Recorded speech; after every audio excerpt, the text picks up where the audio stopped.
नमस्ते दोस्तों, जय श्री राम। आप सभी का बहुत बहुत स्वागत है आप सभी के YouTube चैनल श्री रामार्थ पर। दोस्तों, आज की इस वीडियो में मैं आप सभी को श्री नाभादास जी के लिखे हुए श्री भक्तमाल ग्रंथ के भक्ति तथा ज्ञान के प्रकाशक आचार्यों में ऋषि मांडव्य जी की कहानी आप लोगों को सुनाने वाला हूँ। दोस्तों, आप लोगों को इनकी कहानी ज़रूर सुननी चाहिए, जो बहुत छोटी सी है और ये भगवान कृष्ण के समय के ऋषि हैं और इनकी कहानी आपको ज़रूर सुननी चाहिए। इसमें कुछ ऐसी चीज़ें हैं जो आपको पता चलेंगी, जो कि आखिरी में है, तो आखिर तक इस वीडियो को ज़रूर देखिएगा। शुरू करते हैं ऋषि मांडव्य जी की कहानी। महात्मा मांडव्य के शाप से साक्षात धर्मराज ही विदुर रूप में उत्पन्न हुए थे। कथा इस प्रकार है।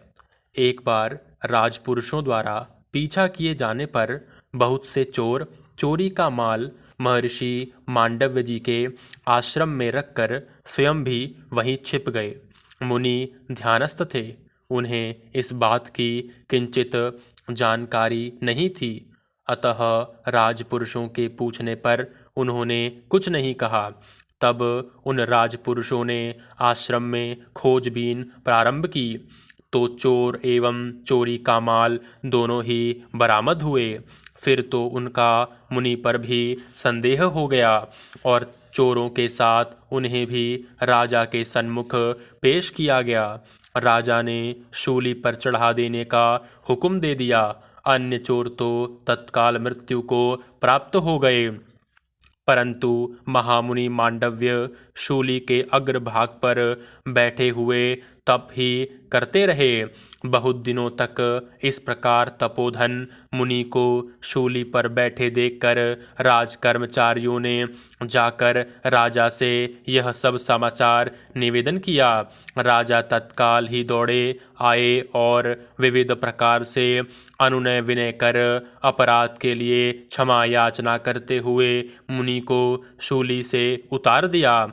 शूल की किंचित अणी शरीर में प्रविष्ट हो गई थी, जो निकालने का प्रयत्न करने पर भी नहीं निकल सकी, तो उसे उतना काट दिया गया। शूली के अणी को शरीर में धारण करने से आगे चलकर मांडव्य जी का नाम अणि मांडव्य पड़ गया।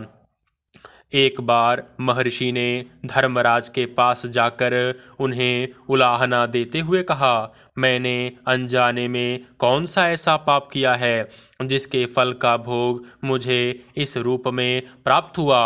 मुझे शीघ्र इसका रहस्य बताओ और फिर मेरी तपस्या का फल देखो।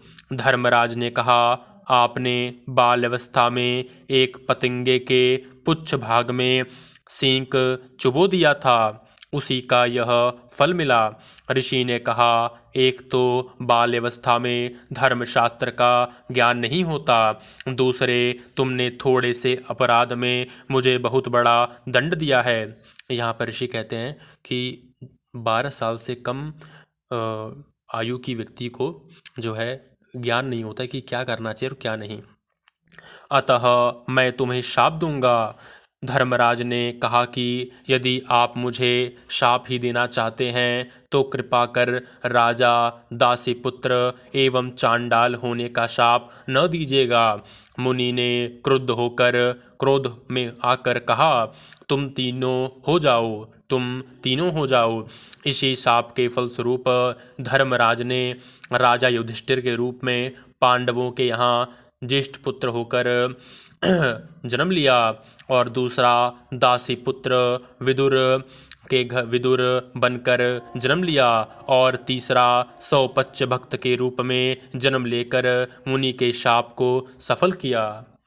तो दोस्तों, ये थी ऋषि मांडव्य जी की कहानी, जिन्होंने धर्मराज को श्राप दिया था और धर्मराज ही युधिष्ठिर, विदुर और सौपच्च भक्त के रूप में जन्म लिए थे। दोस्तों, इस श्री भक्तमाल ग्रंथ के अंदर सौपच्च भक्त के भी जो है इनके बारे में बताया गया है। मैं कभी आप अगर कमेंट करेंगे तो मैं इस पर भी एक वीडियो बना दूंगा। दोस्तों, आज के लिए इतना ही। चैनल को सब्सक्राइब कीजिए, वीडियो को लाइक कीजिए और शेयर कीजिए। धन्यवाद। जय श्री राम।